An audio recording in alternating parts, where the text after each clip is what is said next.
नागपूरची दंगल संदर्भातील हिंसाचारातील जवळपास निम्मे आरोपी मध्य नागपूरचे रहिवासीच नाही तर ते बाहेरून आले आहेत। एफआयआर मध्ये 51 जणांची नावे आहेत आणि त्यातील 24 आरोपी बाहेरचे आहेत। त्यामुळे हे 24 जण हिंसाचारावेळी मध्य नागपुरात का आले होते, ते हिंसाचार घडवण्यासाठीच आले होते का याचा तपास सध्या सुरू आहे। आरोपींपैकी 24 जण कळनमा, पारडी, उमरेड रोड, यशोधरा नगर, वाठोडा, टेक नाका, जाफरनगर, ताजबाग परिसरातून मध्य नागपुरात आले होते आणि हे सगळे आरोपी हिंसाचार घडवण्यासाठीच सोमवारी मध्य नागपुरात आले होते।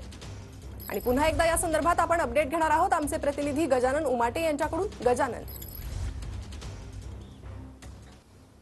नक्कीच जे आरोपी अटक झालेले आहे आणि ज्यांचं इंट्रोगेशन पोलिसांकडून केलं जात आहे त्यांच्या ॲड्रेसवरनं असं दिसून येत आहे की जे आरोपी अटक केले त्यातले निम्मे आरोपी जवळपास म्हणजे 24 आरोपी जे आहेत ते मध्य नागपुरातले नाही, जिथे दंगल घडली ते वेगळ्या भागातले आहे। जे जाफरनगरचे आहे, टेकानाका परिसरातले आहे, काही ताजबाग परिसरातले आहे, काही कळमना भागातले आहे। त्या वस्त्यांमधनं हे 5-6 कुठे 10 किलोमीटरचा प्रवास करून मध्य नागपुरात आले आणि हिंसाचार घडवला। त्यामुळे हा सुनियोजित कट होता का? कारण की ती स्पॉन्टेनियस रिॲक्शन नव्हती। जर स्पॉन्टेनियस रिॲक्शन असती तर तिथलेच लोक असते, स्थानिक लोक, परंतु निम्मे लोक बाहेरचे आहेत। ज्याप्रमाणे भाजपचे स्थानिक आमदार प्रवीण दटके यांनी आरोप केला होता की बाहेरचे लोक येऊन दंगल घडवलेली आहे, ते आता खरं ठरताना दिसत आहे की 24 जे तरुण त्या यामध्ये अटकेत आहेत त्यापैकी ते सगळे तरुण जे आहेत ते वेगवेगळ्या वस्त्यांमधनं मध्य नागपुरात आले होते। चिटणीसपुरा पार्क परिसरात आले होते, छत्रपती शिवाजी महाराजांचा पुतळा जिथे आहे त्या महाल परिसरात आले होते आणि तिथनं त्यांनी हिंसाचार घडवलेला आहे।